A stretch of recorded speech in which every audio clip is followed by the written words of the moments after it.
Voyons, Philippine, as-tu pas honte de mentir effrontément comme ça? C'est pas très juif de déverser autant de fausseté sur son prochain. Voilà, Baya Carly, j'ai jamais dit que les HK seraient supérieurs à quiconque. D'accord, qu'on s'entende bien, toi et moi.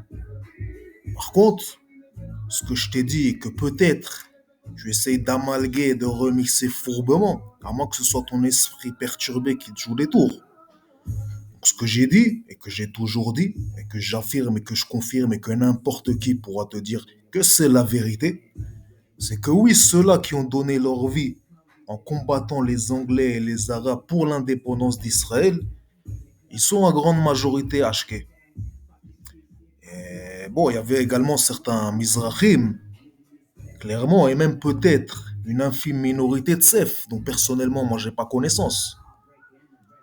Quoi qu'il en soit, voilà, ça c'est clair et net que ça n'a rien à voir avec ce que tu as dit. Maintenant, j'ai dit aussi autre chose que je me souviens, qui t'avait un petit peu énervé, t'as vu? C'est que, voilà, je t'avais juste notifié que les plus assimilés parmi les Sef, c'est clairement les Algériens. Encore une fois, bon, c'est des réalités indéniables, hein, mon ami. Donc, tu sais, c'est pas la peine de te laisser entraîner dans la haine gratuite en tentant de remixer mes propos. Comme je t'ai dit, ton comportement n'est pas très conforme au judaïsme, mais plutôt hystériquement complotiste. Donc, comme moi je t'ai dit que peut-être t'as jamais vécu en Israël, en réalité, si tu veux, c'était en me, comment dire, en me basant selon ton prisme de complotiste, tu vois, à l'esprit torturé. Par contre, je sais très bien que tu n'étais pas en Israël à l'époque de la Ethnat Kout. Tu vois, toi, tu dois y vivre depuis deux-trois piges maximum.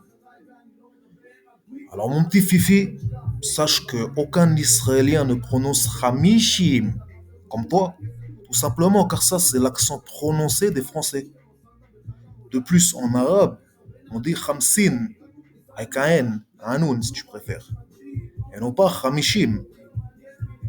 D'autant plus que tu réponds pas sur Mechouvan, que tu as transformé en Mehouvan, ainsi que les nombreux prénoms et noms de famille israéliens que tu sais pas prononcer.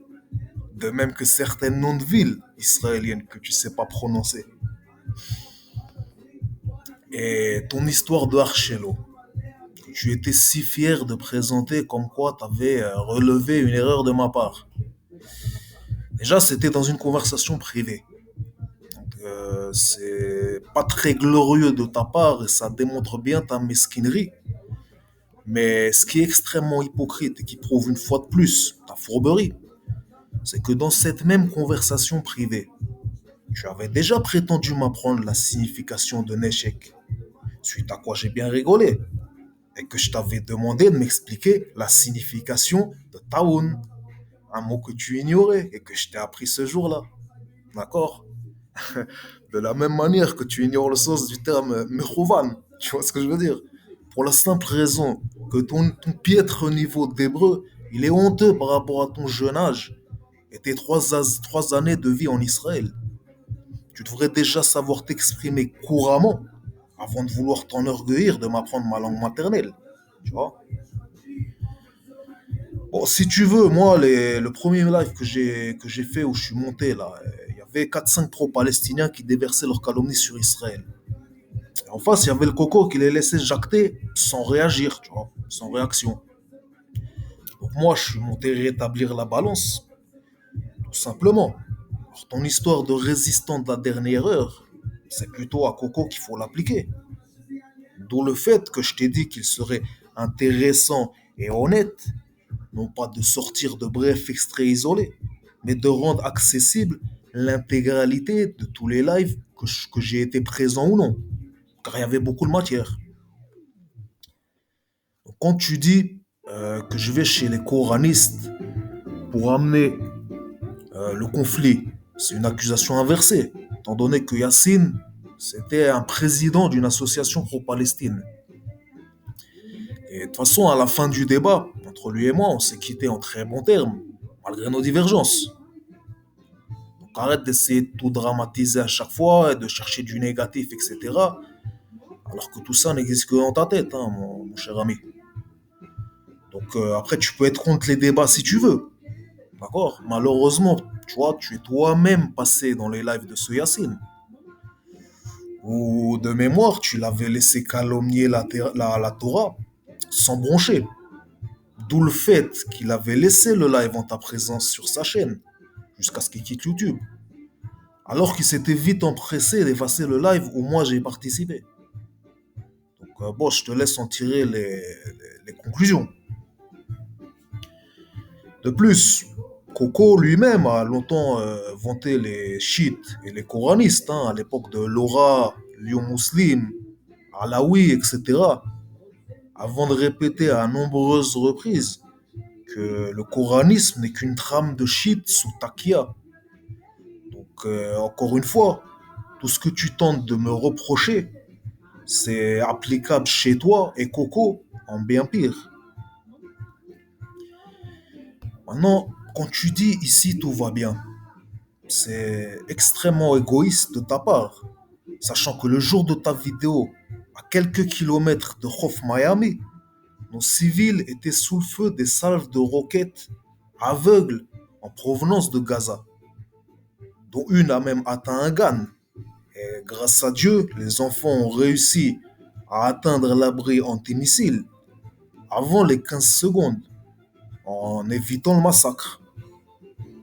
Et toi, si tu étais sincère dans ton prétendu combat de défense d'Israël, plutôt que de t'enfoncer dans ta haine féminine envers l'échec, tu aurais dû faire un travail journalistique de terrain, étant donné que tu es sur place. Pourquoi t'es pas allé interviewer les populations Baotef qui vivent sous les roquettes presque quotidiennes, ou encore filmer l'étendue des nombreux champs cramés par les ballons Molotov?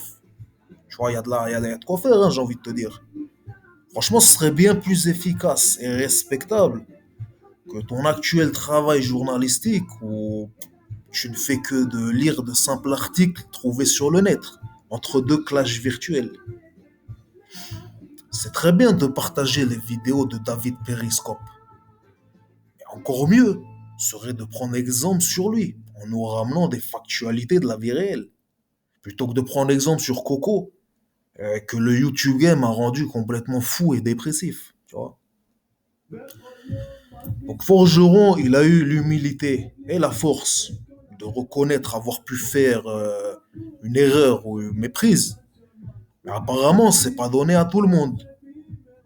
Donc on connaît bien la haine viscérale et irrationnelle que portent les Amalekites envers Israël. Donc toi, tu changeras jamais d'avis à mon sujet. Tout simplement car ton avis n'est pas objectif. Et qui provient, comme tu l'as très bien avoué, d'une jalousie maladive. D'où le fait que tu es prêt à mentir effrontément pour déverser ta haine féminine envers ma petite personne.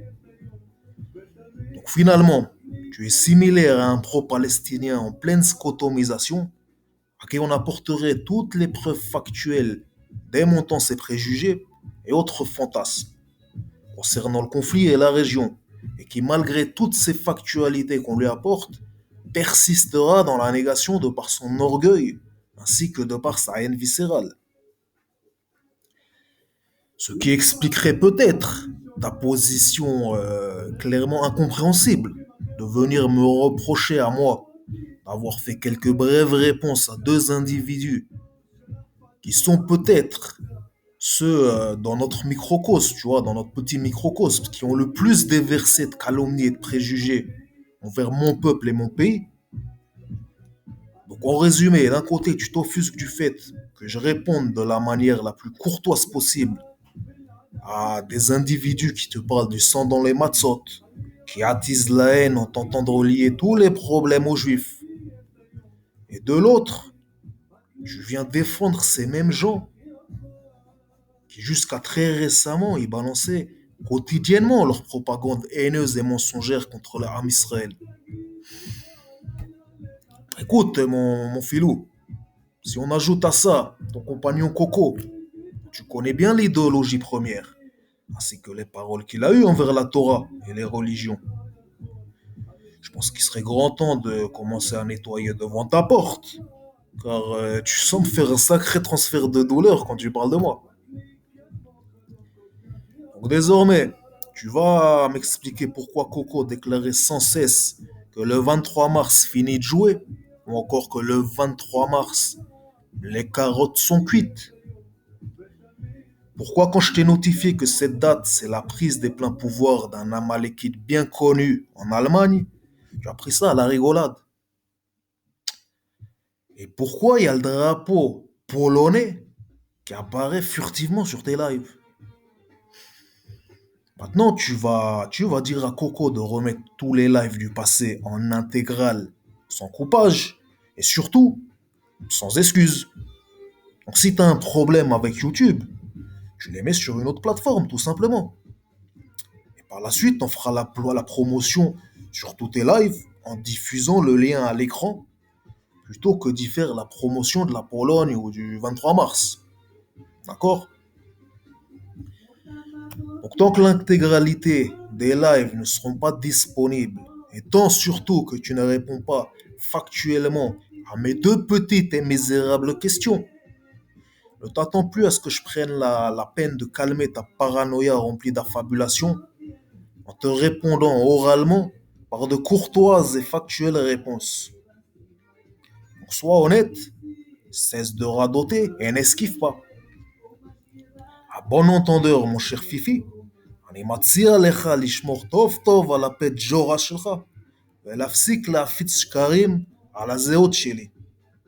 דיר באלק אם תמשיך עם ההתנהגות הזאת, אתה עלול לגמור באשפוז.